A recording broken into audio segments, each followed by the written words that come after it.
இந்த இருதுருவ அரசியல் இருக்கு இல்லைங்களா தமிழகத்துல, திமுக வர்சஸ் அதிமுக, அதிமுக வர்சஸ் திமுக, இதை வந்து கலைச்சு விடணும். ஏன் கலைச்சு விடணும்னா அதிமுக மீது பெரிய கோவம் அப்படின்றதெல்லாம் தாண்டி தனிப்பட்ட கோவம், எடப்பாடி பழனிசாமி மீது கோவம். அப்புறம் இப்போ வந்து திமுக தான் ஜெயிக்கும் போல தெரியுது அப்படின்னு ஓபிஎஸ் பேசுறாரு. இவர் சொல்றாரு தாவேகா தான் 2வது வருவனர். இதுக்கு எதுக்கு உங்களுக்கு அம்மா படம் ஜோபில? விஜய் அவர்கள் வந்து அதிமுக சேர்ந்துட்டாருன்னா 50 விழுக்காடுக்கு மேலே போயிடும் வாக்கு விகிதம். அப்போ ஸ்வீப் பண்ணும். 200 தொகுதிக்கு மேலே ஜெயிக்கிறதுக்கு வாய்ப்பு இருக்கு. ஆனால் விஜய்க்கு வந்து அதை பற்றின சிந்தனை, அதை பற்றின அதெல்லாம் தெரியுமான்னு எனக்கு தெரியல. மக்கள் பிரச்சனையே தெரியாதவருக்கு பின்னாடி இருக்கிற நுனி அரசியல், வாக்கு அரசியல்,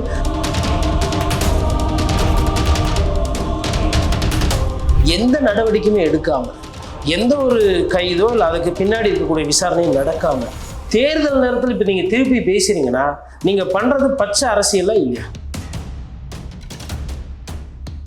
விஜய் 2வது வருவார், திமுக வந்து ஜெயிக்கும்னு சொல்றது உங்களுக்கு எதுக்கு? காரில் வந்து அதிமுக கூடியோ இல்லை அம்மையார் ஜெயலலிதா புகைப்படம் உங்களுக்கு? அம்மையார் ஜெயலலிதா சொன்ன ஒரு விஷயம் என்ன? எல்லாம் முடிஞ்சது, ஆட்சி மார்ச்சி எல்லாம் வந்துச்சு. அந்த அதிகாரிகள் இன்னைக்கு கொண்ட வச்ச வண்டியில் ஆஜின்னு போட்டு கௌரவமாக சுற்றுறாங்களா இல்லை? இந்த 55 வந்ததுன்னா 45 திமுக எடுக்குதுன்னா திமுக ஜெயிச்சிச்சு. இதுதான் கணக்கு. இதில் எதனா ஒன்று கெமிஸ்ட்ரி மாறிடுச்சுன்னா பிரச்சனை. ஒருவேளை செங்கோட்டையன் ஒரு பத்திரிகையாளர் சந்திப்பு வைக்கிறார் ஈரோட்டில் இருந்து. பக்கத்தில் கோயம்புத்தூரில் வந்து ஒரு பெண் வந்து பாலியல் வன்கொடுமைக்கு ஆளாக்கி சித்திரவதை செய்யப்படுறாரு. கள்ளக்குறிச்சியில் ஃபஸ்ட்டு சாராய சாவு நடக்குது. அப்போவே நடவடிக்கை எடுத்து அந்த கலெக்டர், எஸ்பிலாம் தூக்கி டிரான்ஸ்ஃபர் பண்ணி டிஸ்பஸ் போட்டு அவங்க மீது வழக்கு பதியப்பட்டு பண்ணியிருந்தீங்கன்னா மற்றவங்களுக்கு பயம் வரும். ஓபிஎஸ் அவர்களுக்கும் எடப்பாடி பழனிசாமி அவர்களும் கருத்து வேறுபாடாச்சு, பிரிஞ்சுட்டாங்க. அப்புறம் டிடி தினகரன் 18 உறுப்பினர் கொண்டு போய் பிரிச்சிட்டார்.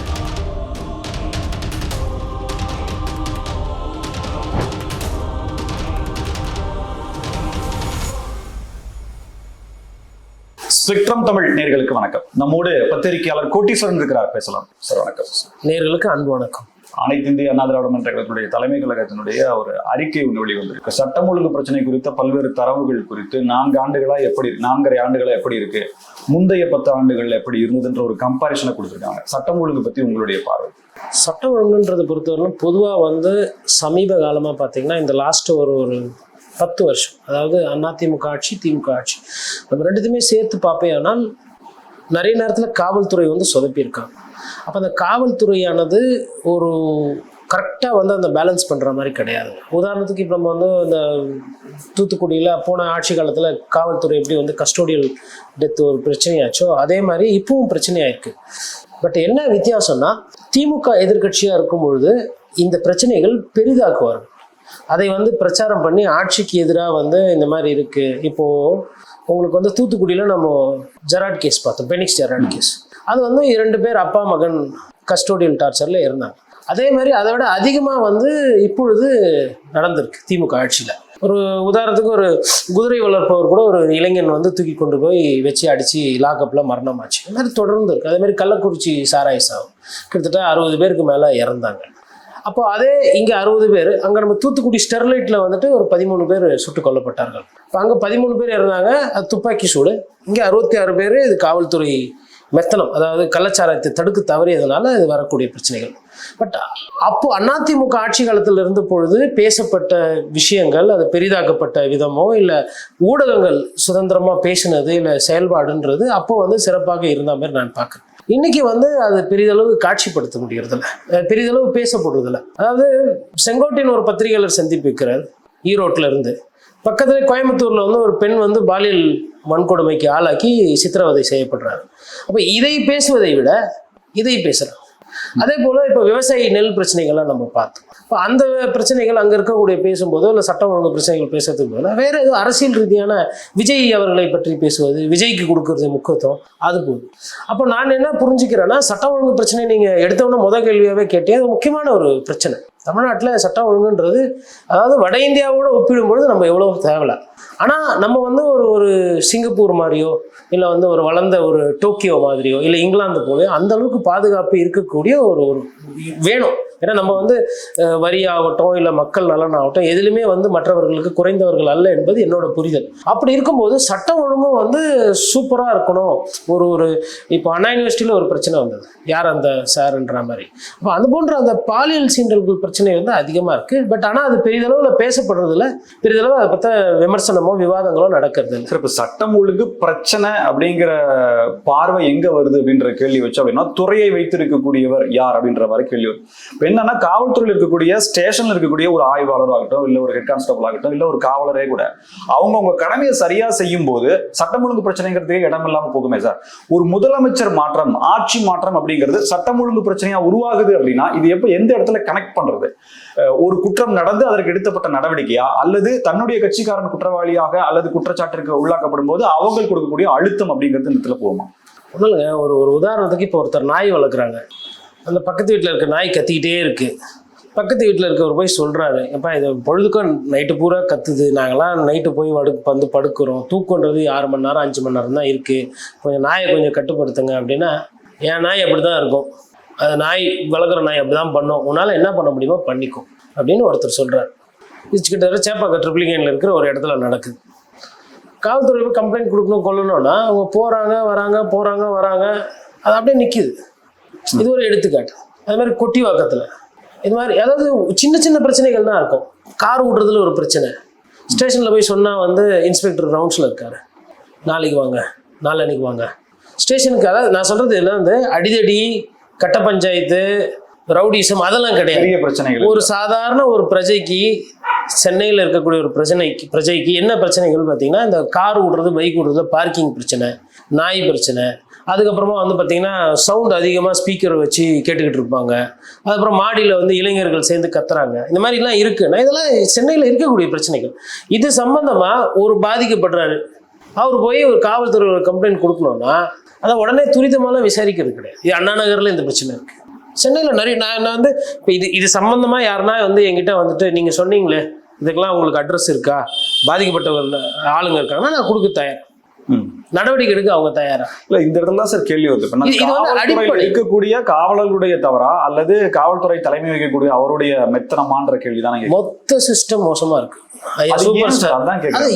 அதாவது என்னன்னா, எங்க மீது நடவடிக்கை பாயாது, எங்களை சஸ்பெண்ட் செய்ய மாட்டாங்க, எங்களை டிரான்ஸ்ஃபர் செய்ய மாட்டாங்க, எங்களை டிஸ்மிஸ் பண்ண மாட்டாங்கன்ற அந்த தைரியம் முந்தைய காலத்தில் அப்படி கிடையாது.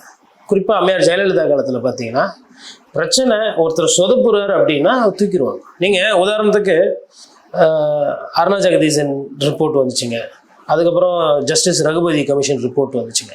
இந்த ரிப்போர்ட்டெல்லாம் வைத்து ஏதாவது நீங்கள் நீதி விசாரணை போடுறீங்க, ஏதாவது ஒரு விஷயத்தை நீங்கள் நடவடிக்கை எடுத்திருந்தீங்கன்னா அப்போ ஆட்டோமேட்டிக்காக ஒரு பயம் வரும். ஒரு ஜட்ஜி வராரு, இல்லை அட்வொகேட் கமிஷனர் வராங்க, நம்ம மேலே அட்வைஸாக ரிப்போர்ட் எழுதிட்டா நமக்கு பிரச்சனை. இப்போ இன்னைக்கு ஒரு அதிகாரி வந்து பல்லு போடுனாரு கட்டிங் பேரை வச்சு, அது வந்து நீங்கள் ஆட்சி கட்சி எல்லாம் மறந்துடுங்க, தனிப்பட்ட ஒரு மனிதனா ஒரு அதிகாரி கட்டிங் பேரை வச்சு ஒருத்தனோட பல்ல பிடுங்குறான்னா மனநிலை பாதிக்கப்பட்டவரா இல்லையா? அந்த மாதிரி அதிகாரிகள் இருக்காங்க. எதிர்கட்சி ஆட்சி காலத்தில் துப்பாக்கி சூடு நடக்குது, நீங்கள் சட்டமன்றத்தில் பயங்கரமாக பேசுனீங்க. அண்ணன் துரைமுருகன்லாம் வந்து அப்படி ஒரு வாதம், இது வந்து கொலைகள் எல்லாம் பேசக்கூடாது, அப்போ நான் வேணா இப்படி பதிவு பண்ணிக்கிட்டா அவர்களே துப்பாக்கி எடுத்து அவர்களே சுட்டு கொண்டு குபு என்ன செத்து விட்டனர் அப்படின்னு அவங்களே பண்ணிக்கிட்டாங்கன்ற மாதிரி பதிவு பண்ணான்னு சொல்லி சிரிப்பலையே ஏற்படுத்த, அது விமர்சனத்துக்கு விமர்சனம், சிரிப்பலைக்கு சிரிப்பலையெல்லாம் ஏற்படுத்தினான். எல்லாம் முடிஞ்சது, ஆட்சி மார்ச்சி எல்லாம் வந்துச்சு. அந்த அதிகாரிகள் இன்னைக்கு கொண்ட வச்ச வண்டியில் ஆஜின்னு போட்டு கௌரவமாக சுற்றுறாங்களா இல்லையா? அப்போ சொல்கிறது ஒன்றா இருக்குது, செய்யறது ஒன்றா. அப்போ நீங்கள் அந்த மாதிரி ஒரு நடவடிக்கையெல்லாம் எடுத்தீங்கன்னா இன்னைக்கு இந்த பிரச்சனை கிடையாது. கள்ளக்குறிச்சியில் ஃபஸ்ட்டு சாராய சாவு நடக்குது, அப்போவே நடவடிக்கை எடுத்து அந்த கலெக்டர் எஸ்பிலாம் தூக்கி டிரான்ஸ்ஃபர் பண்ணி டிஸ்மிஸ் போட்டு அவங்க மீது வழக்கு பதியப்பட்டு பண்ணியிருந்தீங்கன்னா மற்றவங்களுக்கு பயம் வரும். அப்போ நீங்கள் மேலே பயம் பண்ணுறது.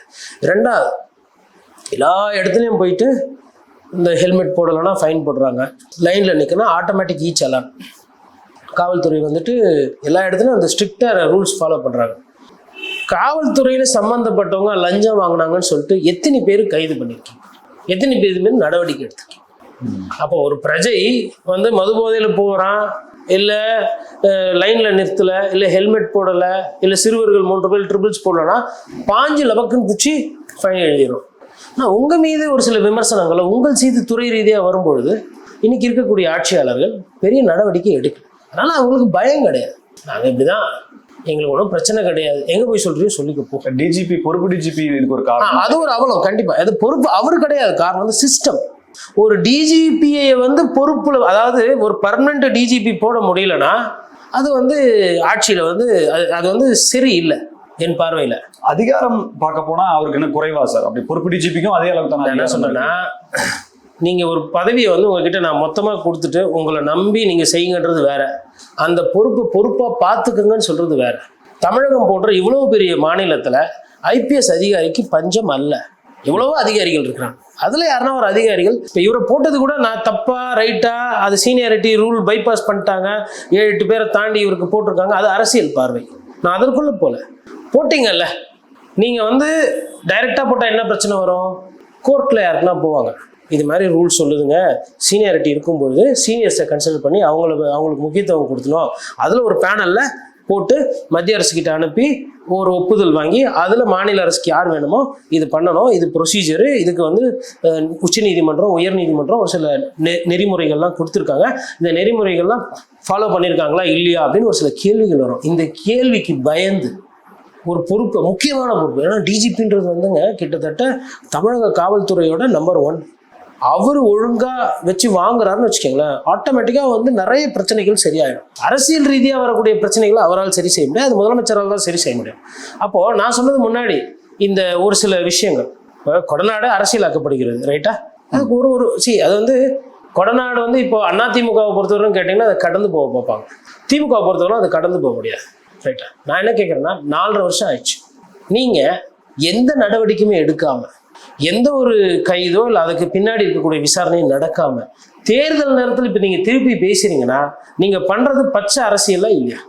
விசாரணை கைது என்பது நீதிமன்ற வேலை, பிரச்சாரம் அது பேசு பொருளாக்குதுன்ற அரசியல் வேலை. அப்போ எல்லாத்தையுமே நீங்க என்ன பண்றீங்க, ஒரு காவல்துறையை வைத்து விசாரித்து நீதித்துறை முன்னாடி போயிட்டு இது தப்பா ரைட்டா, இதுல குற்றம் நடந்திருந்தா குற்றவாளிக்கு தண்டனை, குற்றவாளி இல்ல குற்றம் சாட்டப்படுவா இவர் நிரபராதி, இதுதான் முறை. அந்த முறையை நீங்க பண்றது இல்லை. ஒரு முறையில்லாத ஒரு ஆட்சி போக்கா தானே போகுது. அப்போ காவல்துறையில கீழே இருக்கவங்க வண்டி எப்படி முறையோட நடக்கணும்? அவங்க என்ன பண்றாங்க, இப்ப பெட்ரோல் திருட்டு பைக்ல நடக்குது, நீங்க போய் சொன்னீங்கன்னா பைக்ல திருட்டு போச்சு பெட்ரோல் தானே போங்க, இதெல்லாம் மக்கள் என்கிட்ட சொன்ன வார்த்தைகளை நான் அப்படியே சொல்றேன். வீடு பூட்டி போட்டு போயிருக்காங்க, நகை காணா போச்சு, போய் கம்ப்ளைண்ட் கொடுக்குறாங்க, நீங்க எதுக்கு வந்து நகையை உள்ள வச்சுட்டு பூட்டிட்டு போனீங்க? ஏதோ ஒரு இன்ஸ்பெக்டர் கேட்டிருக்காருங்க. நான் அந்த இடத்த இதுல சொல்லலை, ஏன் சொல்லலைன்னா அவங்களுக்கு நகை கிடைக்கணும். என்னோட நோக்கமானது இது மாதிரிலாம் இருக்கு. ஒரு கிரைம் இன்ஸ்பெக்டர் கேட்குறாரு, வெளியில போறீங்கன்னு தெரியுதுல்ல, நகை எதுக்கு வீட்டுக்குள்ள வச்சுட்டு போட்டுக்கோங்க. ஃபர்ஸ்ட் இதை சொல்றதுக்கே வந்து வைக்கப்படணும். பாதிப்புக்குள்ளே வந்திருக்கிறான். எப்படி சார் இன்ஸ்பெக்டர் அதே ஜூரிஸ்ட்லாம் இருக்க போறாரு, அதே இல்லைன்னா வேற ஏதாவது இடத்துல இருக்க போறாரு? ஆட்சி மாற்றம் அப்படிங்கிறது இவருடைய மனநிலை எப்படி மாத்துது? அப்படி இல்லைங்க, சட்டம் ஒழுங்கு ஒன்றினால ஆட்சி மாற்றம் கிடையாது, அது ஒரு காரணம். இப்போ அரசாங்கத்துக்கு இப்போ சட்டம் ஒழுங்கு இல்லாமல் எடுத்துக்கோங்க, விவசாயிகள் இப்போ இந்த மழையில பாதிப்புக்குள்ளா இருக்கு. அதே மாதிரி கல்வித்துறையில் இருக்கக்கூடிய ஆசிரியர்களுக்கு வேலை வந்து நிரந்தரம் பண்ணித்தரப்படும் சொல்லப்பட்டது, ஆனால் பண்ணித்தரல. அதே மாதிரி நர்ஸு வேலையிலையும் கொரோனாவில் பாதிக்கப்பட்டவங்களுக்கு டாக்டருங்களுக்கு இழப்பீடு என்பது ஒரு பிரச்சனை, ஒரு பேசு பொருள். நிறைய பேர் உயிர் இறந்துருக்கிறாங்க, பாதிக்கப்பட்டிருக்காங்க, அவங்களுக்கு நிவாரணமோ அது மாதிரி விஷயங்கள் எதுவுமே கொடுக்கல, அவங்களும் கேட்டுட்டு இருக்காங்க. மாணவர்களுக்கு நிறைய பிரச்சனைகளுக்கு நீட் வந்து சொல்யூஷன் வந்துச்சா வரலையா? இந்த மாதிரி ஒவ்வொரு அமைப்பிலும் ஒவ்வொருத்தருக்கும் பிரச்சனை இருக்கு. துப்புரவு தொழிலாளிகளுக்கு அவங்களோட வேலை பார்த்தீங்கன்னா ரொம்ப கடுமையான வேலை, எல்லாரும் அந்த வேலையை செய்யறதுக்கு வர்றது கிடையாது. அந்த வேலையை செய்கிற வரவங்களுக்கு மனிதாபிமானமாக நம்ம என்ன திருப்பி செய்ய முடியும்? ஒரு அரசில் ஒரு உத்தியோகம், அவங்களுக்கு நீ 3 வேளை சாப்பாடுன்னு சொல்லி அரசாணை போட்டு 150 கோடிக்கு மேலே ஏதோ ஒதுக்கியிருக்காங்க. அதில் இப்போ ஒரு வேளை சாப்பாடுல எங்கேயோ பிரச்சனைன்னு சொல்லிட்டு தண்டையார்பேட்டையிலேருந்து ஒரு செய்தி, 3 வேளை சாப்பாடு சொன்னாங்க, அந்த ஒரு வேளையில் வந்து பிரச்சனை இருக்கு. அப்போ இதெல்லாம் இன்னும் 189 கோடி ஐ திங்க். அப்போ அவங்களும் கவர்மெண்ட்டுக்கு தான் வேலை பார்த்தாங்க. இன்ஃபேக்ட் காவல்துறையோட அதிகமான வேலையை சுமை அவங்களுக்கு இருக்கு. 3 நாள் 4 நாள் திரும்ப பெருக்காம விடுங்க. திருடன் வரான், திருடின்னு போயிட்டாங்க, கத்தி கட்டி பர்ஸ் எடுத்துன்னு போயிட்டாங்க ரைட்டுங்களா, நான் அன்னைக்கு தேதியில் காசு இல்லாமல் நிற்பேன், சம்பாதிப்பேன். கொலான்னு வந்துட்டா பிரச்சனை வேற. இதே ஒரு 4 நாள் துப்புரவு தொழிலாளி தமிழ்நாடு பூரா நான் குப்பையை வார மாட்டேன், என்ன பண்ணுறியோ பண்ணிக்கோ அப்படின்னு ஒரு முடிவு எடுத்து நிறுத்தினாங்கன்னா என்ன ஆகும்? குப்பை குப்பை குப்பை தேங்கி மழை காலம், கொசு, மலேரியா, டெங்கு, ஒவ்வொன்றா உங்களுக்கே மருத்துவத்துக்கு மிஞ்சி நோய் வந்துச்சுன்னா யாரா வேணா இருங்க. அதனால தான் ஹெல்த் இஸ் வெல்த்னு சொன்னாங்க. அப்போ நோய் தொற்று பாதுகாப்பாக அந்த ஒரு ஒரு ஒரு ஹைஜீனாக சானிட்டரியாக இருக்கணும். அந்த மாதிரி விஷயங்கள்லாம் வந்து இந்த துப்புரவு துறைகளோட பணி என்பது ரொம்ப சிறப்பானது. அதை வந்து வார்த்தைகளை சொல்ல முடியாது. ஆனால் அந்த துறைக்கு ஒரு தேவை, அந்த துறைக்கு ஒரு குறையினும் போது அதை கேட்பதற்கு முதலமைச்சரோ இல்லை மற்ற அமைச்சர்களோ தயாராக இல்லை. அவங்கள நடத்தப்பட்ட விதம், காவல்துறை வச்சு லட்டியில் அடிக்கும்போது அப்போ அது மற்ற பொதுமக்கள் பார்ப்பாங்கல்ல, என்னப்பா இது பாவம், அவங்கள போய் ஏன் இப்படி பண்ணுறீங்க? அவங்க என்ன பண்ணாங்க? எதனா ஒரு துப்புரவு தொழிலாளி வந்து எனக்கு 5000 ரூபா லஞ்சம் கொடு, எனக்கு வந்து 1000 ரூபாய் கொடு, எனக்கு வந்து நீ பொங்கலுக்கு சட்டை பேண்ட் எடுத்து கொடுத்தா தான் நான் பெருக்குவேன். ஒரு சிலர் அன்பா பழகும் போது என்ன பொங்கல்ண்ணே பாருங்கண்ணே அப்படி கேட்பாங்க இருக்கிறது. அது மாதிரி ஒரு சில ஹோட்டல் எல்லாம் பார்த்தா இவங்களை பார்த்தாவே காலைல உணவு கொடுப்பாங்க. அவங்களுக்கு சாப்பாடுக்கு பஞ்சம் கிடையாது. அவங்களுக்கு தேவை ஒரு அரசாங்க உத்தியோகம், அவங்களுக்கு தேவை அந்த காசு. அந்த காசை நீங்கள் அவங்க கையில் கொடுத்துட்டீங்கன்னா இந்த 150 கோடிக்கு ஜியோ போட்டு சோரை போட்டு கொடுக்கறதுக்கு அந்த 189 கோடிக்கு என்ன காசோ அது அவங்களுக்கே போய் சேர்ற மாதிரி ஃபுட் அலவன்ஸாக கொடுத்துருக்கலாம்ல. அவங்க இஷ்டங்க, அது எங்கே வேணுமோ அவங்க சாப்பிட்டுக்கிறாங்க. இல்லை ஒரு 50 ரூபா ஒரு வேலைக்கு ஒரு நாளைக்கு 50 ரூபா சாப்பாட்டுக்கு செலவு, அந்த 50 ரூபாய் கொடுத்துருந்தீங்கன்னா அவங்க வந்து ஒரு அரிசி வாங்கிக்குவாங்க. இல்லை அவங்க வந்துட்டு ஒரு 10 முட்டையை வாங்கி கூட இருக்கிற சாப்பாட்டில் போட்டு சாப்பிட்டு போவாங்க. இருக்கிறதே திருப்பி திருப்பி செய்யறதுனால, ஜீவோ போடுறதுனால, டெண்டர் விடுறதுனால உங்களோட நோக்கம் என்ன? அந்த கான்ட்ராக்ட் இன்னொருத்தர்கிட்ட கொடுக்கும். அப்போ அடிப்படையில் பிரச்சனை வந்து கான்ட்ராக்ட். ஒரு கான்ட்ராக்டை ஒழிங்க அப்படின்னு சொல்லி கோரிக்கை வைத்தா இன்னொரு கான்ட்ராக்டை போட்டு இதை வந்து இந்த கான்ட்ராக்டை மறைக்க பார்க்குறீங்க. அப்போ சட்டம் ஒழுங்கு ஒண்டி பிரச்சனை கிடையாது. ஆட்சி நடத்தக்கூடிய அந்த முறை இது எந்த திட்டம் தேவை, எந்த திட்டம் தேவையில்லை. இப்போ நாய்க்கு சுப்ரீம் கோர்ட்டு இன்னைக்கு ஒரு ஆர்டர் போட்டு கிட்டத்தட்ட 1 வாரம் ஆயிடுச்சு.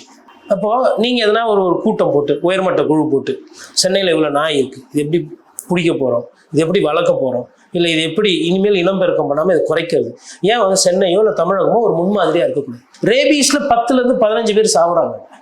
துப்பாக்கி சூடு 13 பேர் ஸ்டெர்லைட்டு, 2 பேர் 3 பேர் லாக்அப்பில் செத்த பேசணும். ஆம்ஸ்ட்ராங் கொலை வழக்கு பேசணும், ரைட்டுங்களா? நாய் கடிச்சு 15 பேர் சாகுறோம், குழந்தைகள் அதில் பாதி பேர். இது பிரச்சனை இல்லையா? எங்கேயோ ஒரு இடத்துல நடக்குதுன்னு சொல்லிட்டு கடந்து போறது. பாம்பு கடித்து மருந்து கிடைக்காம இறக்குறோம். தாவேகா பொதுக்குழுல ஆதவ அர்ஜுனா விஜய் அவர்கள் பேசிய பேச்சு, குறிப்பா திமுகவுக்கும் தாவேகாவுக்கும் தான் போட்டின்னு சொல்ற அந்த விஷயம், அதிமுகவை புறந்தள்ளி நான் தான் முதல்லன்னு சொல்ற விஷயம், இதை தாண்டி தேர்தல் நெருங்கும் நேரத்துல தாவேகா யாரோடாவது கூட்டணி அமைப்பதற்கான வாய்ப்புகள் அதிகம் இருக்கு அப்படின்னு சொல்லக்கூடிய அந்த பேச்சுக்கள், இதெல்லாம் எப்படி எடுத்துக்கிறீங்க? விஜய் வந்துக்க அரசியல்ல வந்து இன்னும் அந்த பண்போ இல்லை வந்து அந்த நாகரிகமோ இன்னும் அவருக்கு வந்த பாடு இல்லை. வெறும் அரசியல் வந்து திமுக எதிர்ப்பு அப்படின்றதுல உறுதியாக இருக்கிறாரு, அதை பற்றி பேசுகிறாரு. திமுக எதிர்ப்புன்னு போது தமிழ்நாட்டில் அது எப்பயுமே ஒரு பேசும்போது தான். திமுக எதிர்த்தா ஒரு வசீகரம், ஒரு வாக்கு என்பது இருக்கிறது நிதர்சனமான உண்மை. அதை அறுவடை செய்கிறார். அதை தாண்டி வந்து ஆக்கப்பூர்வமான அரசியல், மக்களை போய் சந்திக்கிற அரசியல், மக்களுக்கு உண்டான அரசியல் பேசுகிறாருன்னா அது கிடையாது. கூட்டணி பொறுத்தவரைலாம் கண்டிப்பாக ஜனவரி மாதம் திருப்பி அது பெருமையாக பேசப்படும். ஏன்னா அவர் வந்து கூட்டணி இல்லை அப்படின்னு ஒரு உறுதியான ஒரு விஷயத்த சொல்கிறாரு. அவர் தனியாக போவாரா இல்லை சேர்ந்து போவாரான்றது நமக்கு ஜனவரி எண்டில் தான் தெரியும். கூட்டணின்ற ஒரு விஷயத்துக்கு அவருக்கு இருக்கிற நிலையில வந்து கண்டிப்பாக மாறுவார் அப்படின்ற கருத்தை நீங்க சொல்றீங்களா? இல்ல மாறுவாரான்லாம் எனக்கு தெரியல. அது என்ன மாதிரி 234 தொகுதிகளுக்கு கேண்டிடேட் போடுறது அவருக்கு இல்லைங்க. அவருக்கு 214 தொகுதி லெவல்ல நிர்வாகிகளை போட்டு நிர்வகிக்கிறது, இதெல்லாம் எப்படி விஜய் செய்ய போறான்ற கேள்வி வருது இல்லையா? விஜய் செய்ய போறாரு இல்லைங்க, விஜய்க்கு தெரியாது, விஜய் கிட்ட ஆள் இல்ல. நான் இதை குற்றச்சாட்டாவே வைக்கிறேன். ஏன்னா தலைமையில் தான் கூட்டணின்றது தெளிவா சொல்றாரு. நீங்க அதாவதுங்க நோட்டா தலைமையில கூட ஒரு சிலர் பேசலாம், பிரச்சாரம் பண்ணி இப்ப நான் நோட்டாவை நான் ஆதரிக்கிறேன், நோட்டாக்கு எல்லாம் வாக்குறேன், இது ஒரு அணின்னு கூட நான் அதை கட்டமைக்கலாம். நிறைய பேர் அரசியல்வாதினா வெறுத்து போயிருப்பாங்க, அப்படி நோட்டால போடுறவங்களும் இருக்கிறாங்க. இப்போ எனது தலைமை அவங்க தலைமை அதெல்லாம் இருக்கட்டும். ஃபர்ஸ்ட் வந்து உங்களுக்கு 214 தொகுதியில வேட்பாளர் இருக்கிறாங்களா? ஒரு ஒரு குப்பன் சொப்பனுக்கெல்லாம் நீங்கள் சீட்டு கொடுக்குறீங்க, அவங்க நிற்கிறாங்க. ஒரு ஆட்டோ ஓட்டும் தொழிலாளி, ஒரு மாற்றுத்திறனாளி மாவட்ட செயலராக இருக்கிறாங்க அந்த கட்சியில், சந்தோஷம், வரவேற்கிறோம். போய் ஜெயிக்கணும், யதார்த்தத்துக்கு வாங்க. அவர்களுக்கு உண்டான பக்க பலமாக இருக்கக்கூடிய ஒன்றிய செயலாளர்கள் ஒரு தோரணை பூத்தில் போய் உட்காந்தா அந்த பூத்தை கண்ட்ரோல் பண்ணுற அந்த கெப்பாசிட்டிலாம் உங்களுக்கு இருக்குன்னு நீங்கள் சொன்னீங்க. அரசியலுக்காக நீங்கள் சொல்கிறீங்க அப்படின்னா நான் அதை வந்து ஒன்றும் பண்ண முடியாது. மனசாட்சி பிரகாரம் நீங்கள் ஒத்துக்குவீங்கன்னா அந்த கட்சியில் அது தாவேக்கால இல்லை. அப்படி இருந்திருந்தா கரூர்ல மொத்த கும்பலும் துண்டக்கான துணியக்கான ஓடி வந்திருக்க மாட்டீங்க. அதாவதுங்க எடுத்த உடனே பண்ண முடியாது. ஃபர்ஸ்ட் படத்திலேயே வந்து ஒருத்தர் 100 கோடி ரூபா சம்பாதிக்க முடியுமா? ஃபர்ஸ்ட் படத்திலேயே ஒருத்தர் ஆஸ்கார் வாங்குறது, அதெல்லாம் வந்து அப்படி பார்க்கல நம்ம. 41 மரணங்களுக்கு பிறகும் கூட விஜய்க்கு நெகட்டிவ் அப்படிங்கிறது எந்த இடத்துலயுமே இல்லையா சார்? இல்ல அப்படி இல்ல. விஜய் மேல நடவடிக்கை எடுக்கிறது கூட, விஜய் விமர்சிக்கிறது கூட வேண்டாம்னு சொல்லி திமுக தலைமை மாவட்ட செயலாளர்கள் அளவுல சொல்லி இருக்கிறதாகவும் ஒரு தகவல். எதுக்குன்னா விஜய் இவ்வளவு நடந்த பிறகு இல்ல அது அவங்களோட பயம் என்னன்னா, ஒருவேளை விஜய் பத்தி நம்ம அதிகமா பேசினா நமக்கு இதனால எதிர்ப்பு பேர் வரும், கெட்ட பேர் வரும். உதயநிதிக்கு எதிர்ப்புங்கிறது வந்து ஆதரவு அதிகமா இருக்கிறனால தானே அந்த ஆதரவு நமக்கு போயிடும். அப்படி கிடையாது. அதாவதுங்க, ஒண்ணு வந்து இவர்களை பிடிக்கல, திமுகவை பிடிக்கலன்னா அதுக்கு ஒரு எதிர்ப்பு இருக்கும். அந்த எதிர்ப்பு தான் அதிமுக பல வருடங்களா பல தேர்தல்களா அறுவடை செஞ்சுட்டு இருக்கு. இப்ப விஜய் என்ன பண்றாரு, அவரும் வந்து அதை தான் பேசுறாரு. ஓகேங்களா? இப்போ அவங்க என்ன நினைப்பாங்கன்னா, நமக்கு வந்து விஜய் வந்து ஒரு கணிசமான ஓட்டு வாங்கி அவர் தனியா 3ஆவதா ஒரு அணியில நிக்கணும்.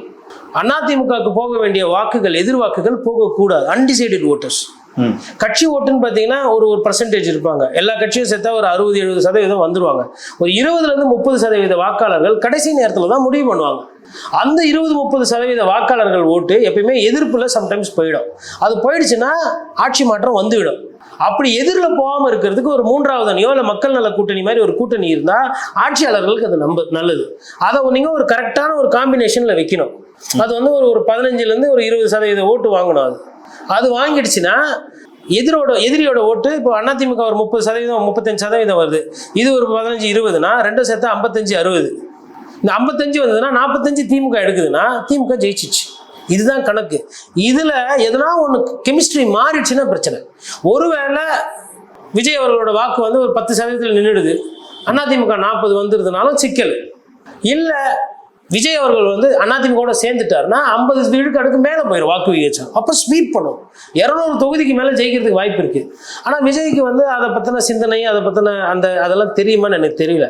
மக்கள் பிரச்சனையே தெரியாதவருக்கு பின்னாடி இருக்கிற நுனி அரசியல், வாக்கு அரசியல், ஓட்டு அரசியல், சாதி அரசியல் இதெல்லாம் எப்படி தெரியும்? இதெல்லாம் ஒரு சாப்டர் தானே உங்களுக்கு.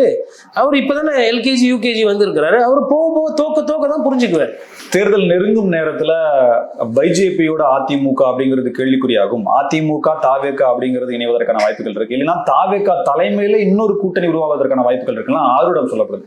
ஒரு அரசியல் பார்வையாளரா நீங்க எப்படி இதெல்லாம் எடுத்துக்கிறீங்க? நடப்பதற்கான சாத்தியக்கூறுகள் இல்லைன்னு சொல்ல முடியாது, ஆனால் நடந்தால் என்ன நடக்கும்? அரசியல்ல நிரந்தர எதிரியும் இல்லை, நிரந்தர நண்பரும் இல்லை. இதுதான் அரசியல். அந்த சூழ்நிலைக்கு ஏற்றார் போல் யார் யாரோட வேணா சேருவாங்க. உதாரணத்துக்கு வைகோ ஒரு காலத்துல ஸ்டாலின் அவர்களை எதிர்த்து என்ன நோக்கத்துக்காக மதிமுக ஆரம்பிக்கப்பட்டது? குடும்ப அரசியல், வாரிசு அரசியல். இன்னைக்கு என்ன பண்ணிட்டு இருக்கிறாங்க?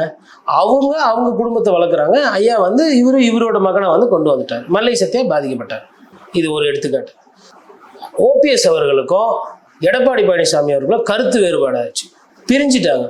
அப்புறம் டிடிவி தினகரன் 18 உறுப்பினர் கொண்டு போய் பிரிச்சிட்டாரு. இப்போ இவருக்கு நம்பர் தேவை எடப்பாடி பழனிசாமி. அவர் என்ன பண்றாரு? ஓபிஎஸ் திருப்பி சேர்த்துக்கிறாரு. அப்போ ஒரு காலத்துல வெளியில இருக்கிறாரு, அதே ஓபிஎஸ் திருப்பி சேர்த்துக்கிறாங்க. அதுக்கப்புறம் டிடிவி தினகரனுக்கும் ஓபிஎஸ்க்கும் ஆகாது. ஏன்னா ஓபிஎஸ் முதலமைச்சராக இருந்த பொழுது அவரை மரியாதை குறைவாக நடத்தி அவர் அந்த நாற்காலிருந்து அகத்துனது, ரெசிக்னேஷன் லெட்டர் வாங்கினது டிடிவி அவர்களோட குடும்பம், சசிகலா அவர்களோட குடும்பம். ரைட்டா? ஆனால் இன்னைக்கு 2 பேர் சேர்ந்துக்கிறாங்க. இப்போ இவர்களை என்னைக்கும் யாரையும் நம்பல. அதனால விஜய் கூட நாளைக்கு அதிமுகவோட கூட்டணி வரலாம், இல்லை பிஜேபி கூட்டணி கூட கயண்டு போகலாம், இல்லை திமுக இவர்கள் யாருன்னா போய் சேரலாம். எது வேணா நடக்கும். அது அந்த நேரத்தில் நடக்கும் போது தான் நம்ம அதை பேச முடியும். ஆனால் விஜய் தனியாக போனால் தோல்வி உறுதின்றத நான் தொடர்ந்து பேசிக்கிட்டு இருக்கேன். அது கிட்டத்தட்ட அது நிதர்சனமா அப்படிதான் இருக்கு களத்துல. இதே விஜய் கூட்டணியில போறாருன்னா விஜய் சேருகின்ற கூட்டணி ஒரு வெற்றி கூட்டணியா மாறும். இதை சொல்றதுக்கு வந்து திமுக கட்சியில இருக்கணும், அதிமுக கட்சியில இருக்கணும், தாவேகா நிர்வாகியா இருக்கணும்னா இல்லை. இது வந்து பேசிக் மேக்ஸ். இது புரிஞ்சுதுன்னா உங்களுக்கு அரசியல் தெரியுது, புரியலன்னா நீங்க இன்னும் வந்து ஆட்டுக்குட்டியா கத்துக்குட்டியா இருக்கீங்கன்னு அர்த்தம். தமிழக அரசியல்ல ஓரளவுக்கு நல்ல ஒரு நாடி பிடிச்சு பார்க்கக்கூடியவன டிடிவியை சொல்லலாம்னு நான் நினைக்கிறேன் சார். அவரே கூட திமுகவுக்கு எதிர் தாவேகா தான் அப்படிங்கிற கருத்தை ஆமோதிச்சு சொல்றாரு. தன்னுடைய கட்சி அமமுக அடுத்து ஆட்சிக்கு வரும், இந்த கூட்டணி அமைக்கணும் அப்படின்ற மாதிரியான முன்னிலை எடுக்காம இன்னொரு கட்சி தான் பலமா இருக்கு, அதுதான் திமுகவுக்கு எதிர்ப்புன்றது அவர் எப்படி எந்த விஷயத்துல முன்னிலை வைக்கிறார்? இவர் அதிமுகவை மட்டுப்படுத்துவதா நினைச்சு யார என்ன முன்வைக்கிறார்? இந்த தேர்தல் களத்துல அவருடைய பங்கு என்னவா இருக்கும்? இந்த தேர்தல் வர தேர்தலில் அவரோட பங்கு என்பது கெடுத்து விடுறது, ஆட்டத்துக்கு எடுக்கிறதுன்னு சொல்லுவாங்கல்ல. இந்த சூனாப்பானா ஒரு படத்தில் கேரக்டர் ஒருத்தர் எப்படின்னா ஆட்டத்துக்கு பஞ்சாயத்தை கழிச்சு விட்டுணும். அப்போ என்னன்னா இந்த தேர்தலில் என்ன பஞ்சாயத்து? அதிமுகவுக்கும் திமுகவுக்கும் பஞ்சாயத்து. ஏன்னா ஆட்சியில் இருக்கிறது திமுக, திமுகவை எதிர்த்து அதிமுக பிரச்சாரம் செஞ்சு கொண்டு இருக்குது. இப்போ இந்த கணக்கை கெடுத்து விடணும். இந்த இருதுருவ அரசியல் இருக்கு இல்லைங்களா தமிழகத்துல, திமுக வர்சஸ் அதிமுக, அதிமுக வர்சஸ் திமுக, இதை வந்து கலைச்சு விடணும். ஏன் கலைச்சு விடணும்னா அதிமுக மீது பெரிய கோவம் அப்படின்றதெல்லாம் தாண்டி தனிப்பட்ட கோவம், எடப்பாடி பழனிசாமியின் மீது கோவம். அப்ப அந்த தனிப்பட்ட கோவத்திற்காக, ஏன்னா இவர்கள் எடப்பாடி பழனிசாமியிடம் தோற்றவர்கள், உள் அரசியல்ல, உள்கட்சி கூட்டமைப்புல பின்னாடி இருந்த ஒரு ஆள் முன்னாடி வர்றாரு. நீங்க தான் வாய்ப்பு கொடுத்தீங்க, நீங்க தான் அரியணையில உட்கார வச்சீங்க, எல்லாம் ரைட்டு. ஒரு சில கேள்விகள் கேட்கும்போது கருத்து வேறுபாடை சண்டை போகும்போது பின்னாடி இருந்தாலும் முன்னாடி இருந்தாலும் ஏத்துக்க முடியல. மற்றவர்களுக்கு என்ன, நான் அன்னைக்கே எம்ஜிஆர் காலத்துல இருந்தேன், நான் அன்னைக்கே வந்து அம்மா காலத்துல நான் அப்படி இருந்தேன். காலம் ஒருத்தரை முடிவு பண்ணும் எந்த பதவியில யார் உட்கார்றான்னு. காலம் தீர்மானிக்குது, மக்கள் தீர்மானிக்கிறாங்க. அதிமுக தொண்டர்கள் இல்ல அந்த பொதுக்குழுல இருந்த உறுப்பினர்கள் இல்ல அவங்களோட அந்த ஆட்சி மன்ற குழு என்ன வேணா எடுத்துக்க, எக்ஸிக்யூட்டிவ் கமிட்டி, ஜெனரல் கவுன்சில், காடரு, மாவட்ட செயலர், எம்எல்ஏ 90% அங்க போய் நின்றுட்டாங்க. அவங்க முடிவு பண்ணிட்டாங்க எடப்பாடி பழனிசாமி பொது செயலாளர், உங்களை நிராகரிச்சிட்டாங்க. நீங்க அதற்கு உண்டான அரசியலும் பண்ணல, நீங்க போனது வழக்காடு மன்றம்.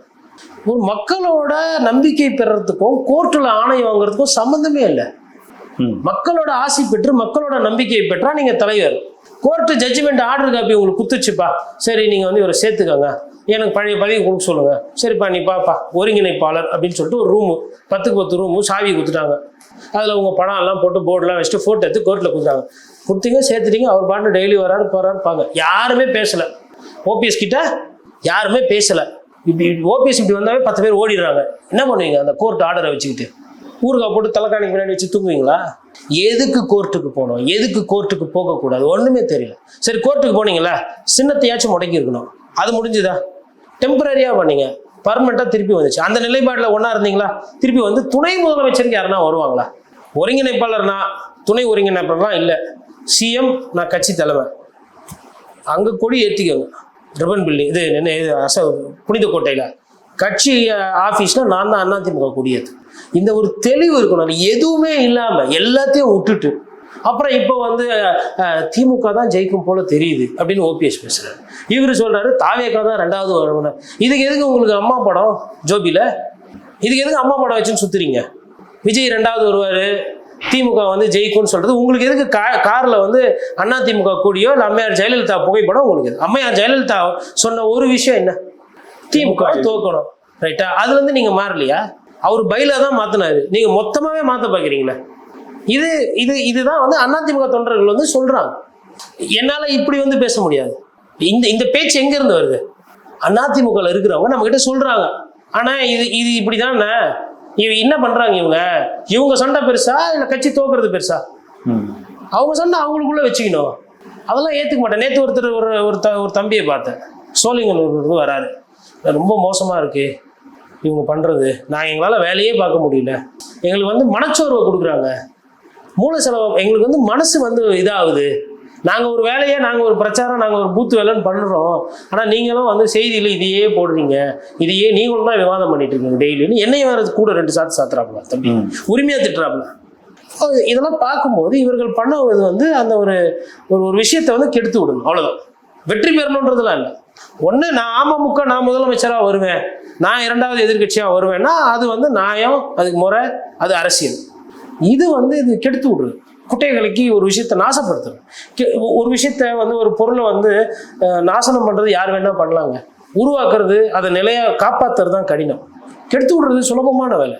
4 கருத்தை இங்கிட்ட அங்கிட்ட பொருளை பேசிக்கிட்டு நான் உன்னை மனசில் அப்படி வச்சிருந்தேன், அவர் தான் கெத்து விட்டாரு. ஆனால் 4 பேர் டெய்லி சொன்னீங்கன்னா அந்த 4 பேர் டீ கடையில் உட்காந்து யோசிப்பாங்க, உண்மையில நம்ம பெரிய ஆளாக வந்திருப்போம் போல, இவர் தான் கெத்து விட்டாரு அப்படின்னு அப்படியே புகையும். அந்த வேலையை தான் பண்ணிட்டு இருக்கோம். மிக்க நன்றி சார், பல்வேறு கருத்துக்கள். நன்றி. நன்றி. மீண்டும் சந்திப்போம். இணைந்திருங்கள் ஸ்பெக்ட்ரம் தமிழோட. நன்றி.